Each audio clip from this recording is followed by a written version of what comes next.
ফেনী শহরের মাস্টারপাড়া এলাকার হাজার কোটি টাকার আলিশান বাগানবাড়ি রেখেই ফালালেন ফেনী ২ আসনের সদ্য সাবেক সংসদ সদস্য নিজামুদ্দিন হাজারী।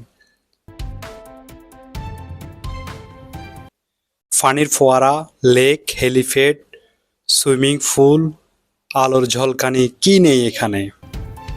বিলাসবহুল বাগানবাড়িটি এক নজর দেখতে দূর দূরান্ত থেকে ছুটে আসছে হাজার হাজার মানুষ। ২০২৪ সালের ৫ই আগস্ট সোমবার প্রধানমন্ত্রী শেখ হাসিনা পদত্যাগ করে দেশ ছাড়ার খবর ছড়িয়ে পড়লে পালিয়ে যান নিজাম হাজারী। এই সময় বাগানবাড়িটিতে ব্যাপক ভাঙচুর ও অগ্নিসংযোগ করে দুর্বৃত্তরা। এতে পুরো বাড়ি আগুনে পুড়ে ধ্বংসস্তূপে পরিণত হয়।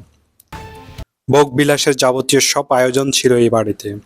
অথচ গত জাতীয় সংসদ নির্বাচনে নিজের হলফনামায় হাজার কোটি টাকার এই বাগানবাড়ির তথ্য গোপন করেছেন তিনি। দুর্দান্ত প্রতাপশালী নিজাম হাজারীর কোটি টাকার আলিশান এই বাড়িতে সাধারণ কোনো মানুষজন প্রবেশ করতে পারত না, কেবল ভিআইপি ব্যক্তিরাই আসা যাওয়া ছিল।